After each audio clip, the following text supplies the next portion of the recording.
welcome to the 2021 IEEE EMC Symposium.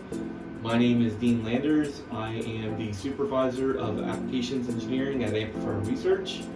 And today we're going to be talking about multiple signal testing in accordance with the new version of IEC 61000-4-3, Edition 4.0, which was released in 2020. In our setup today here, we have Amplifier Research's multi-tone generator, which is simply a device that can use multiple signals to test in accordance with 61000-4-3. The display is connected right to the internal computer of the device. We have an RF output, and we'll show the back of the device in just a moment. The RF output goes into our TEM cell with a field probe in it. The output of the TEM cell then goes to an attenuator into a spectrum analyzer. The purpose of the attenuator is to prevent overload conditions. Just a second, we'll show the back of the device, but the goal here today is to show what happens when we test multiple signals, what happens with third order harmonics, what happens with signal mixing. We want to show that exactly on the spectrum analyzer as questions have been arised since the standard was released, how people are going to ensure that devices are still being tested appropriately. Okay, so we're going to show you the back of the device now, just so you have an indication of what is going on. Here we have our directional coupler. This is the actual RF output. These are the two power measurements from the directional coupler. The output then goes up into our TEM cell, the output of the TEM cell into an attenuator, and then out to our spectrum analyzer.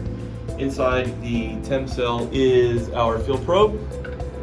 Most of you are probably familiar with AR field probes. And everything else is bypassed. Inside of the device is a 1 watt preamplifier, and that's going to serve as our power amplifier for today. Granted, with everything that is connected here, your mileage may vary on the equipment that you use, but all of this can be achieved with a system with 2 signal generators and a combiner into a power amplifier into your antenna. So we'll go back to the software that we're going to run, which is AR's Multi-Star. You can run this with any EMC software that has multiple signal capabilities. But to give you an idea of what we're looking at, this is our equipment setup. We have a 1 watt internal amplifier, a DC 6080 directional coupler, our field probe, our antenna, which is our TEM cell, and our RF switch. Moving on into our test setup. Right now we are just set up to do 80 megahertz to 480 megahertz. The actual frequency range of the test goes from 80 meg to 6 gig, but for today's demo we're just going to go to 480 megahertz. Previous to our hardware demo, I ran a 4-point calibration inside the TEM cell, and this is what the results are. And with that, I can start a multi-tone calibration, and we'll start that now, and then we'll get on to the next step. So we'll start the multiple tone calibration, and just click next. This is all preset, and we're ready to run the multiple signal calibration. And what this does, it's a multiple signal calibration, just plays back the standard power figures that were derived during the actual calibration, and sees how much power we have available in our amplifier and how many tones that we can produce at the power level required. And after this is done running, we will show what the signals look like on a spectrum analyzer during the actual test of IEC 61000-4-3. So our multiple tone calibration is done, and all that does is a linearity check to understand how much power we can put forth with our amplifier. In our case, we shot for 2 tones, and across the frequency range we got mostly 2 tones. The next step is to simply run the test. We're going to pretend like we're in the shielded enclosure, and we're going to start up our test. Start a new test, and a couple little software changes here. Nothing major. Click start and run, and here's the test as it starts. And as you can see, we're the 80 and 80.8 megahertz, 81 and then 82 megahertz, 83 and 84 megahertz. You kind of get the idea. We're going to hit 2 frequencies at a time all the way up through the frequency range. We're going to focus in the hardware demonstration with the spectrum analyzer in the 80 megahertz range. So we're not going to go above 80, we're not going to go above 90 megahertz. We're just going to sit within 80 megahertz and look at the different signals that are given to the EUT from the antenna. In our case, it'll be a TEM cell. Okay, so what we've done is we started a test with 80 megahertz, and it started at 80 megahertz, and the first 2 tones are 80 and 80.8. And if we move down to our spectrum analyzer, we have captured in a very small window the 80 and the 80.8.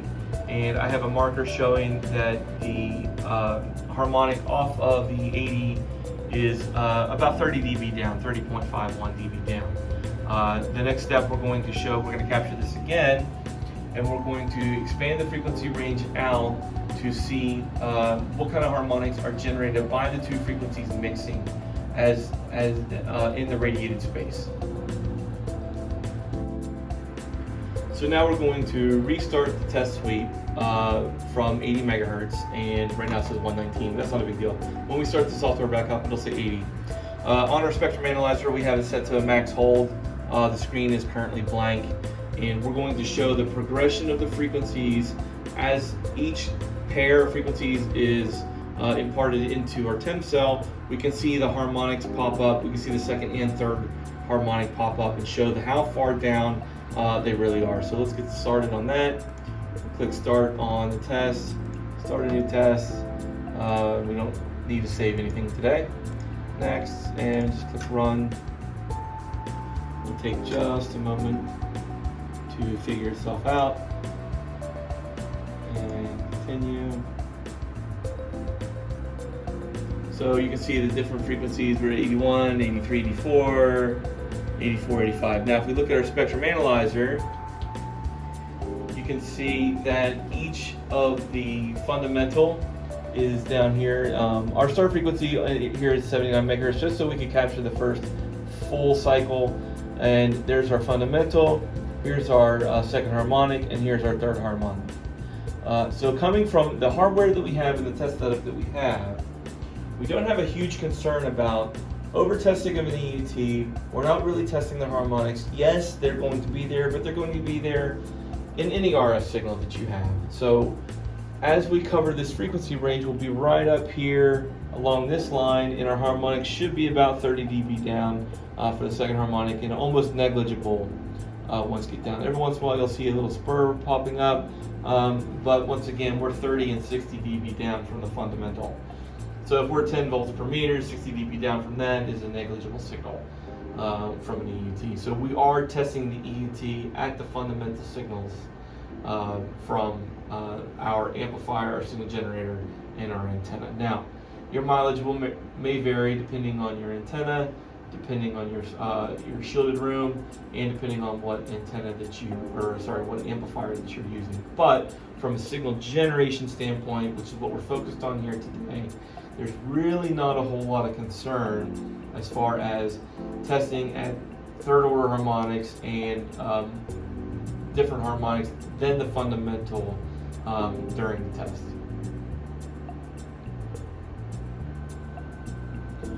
So as we finish the test, and like I said earlier, we're only going from 80 meg to 480 meg, just in the interest of time today. But you can see we hit pretty much the same level across our band here, with the exception of we don't have any correction factors in for cables and cable loss and attenuators and things like that. It's just a hardware demo to explain what's going on. Now, let's talk a little bit about the time savings that's available with the new edition of IEC 61000-4-3. Up here in our test software, when we test from 80 megahertz to just 1 gigahertz, the number of steps to go from 80 meg to 1 gig is 255. 255 steps, horizontal vertical polarization, and 4 sides of the EUT as required by the standard. equates to if your dwelling or each step takes at a single frequency 3 seconds. That includes the adjustment of the signal generator, the leveling of the power, and the dwelling, assuming 1 second dwell. It takes about 3 seconds per step. A full test in sweep time for IEC 61000-4-3 dwelling on a single frequency is about 102 minutes. If you dwell at 2 frequencies, and remember, we're bringing each one of these up at the same time, just by running the linearity check in the calibration and then dwelling and bringing the power up. If we do it that way, we cut that time directly in half in sweep time. So we go from 102 minutes to 51 minutes. And everybody should know that in the business of the test world, time is money. So just because we're running the same test means that we can potentially charge the same amount of money for it. Everything works as it should, only we're cutting the time in half. And we're still performing the exact same test, and we're still reaching the same intent of the standard as we showed on the spectrum analyzer here today.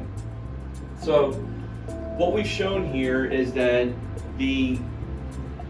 having multiple signals with 2 signals, and we assume that most people will have the amplifier power and the signal generators in the test laboratory to test 2 signals at a time, and the only thing that they'll have to add into their equipment list is a combiner. If we test 2 signals at a time and you utilize the methods given in 61000-4-3, we can still test with 2 signals at a time, not testing actual harmonics, but testing the fundamentals, and we can save half the sweep time per EUT that we test, and our throughput and everything else will be double that, right? So thank you for attending today. If you have any questions, please let me know. You can email me at dlanders@arworld.us, and we'll talk to you next time. Thank you.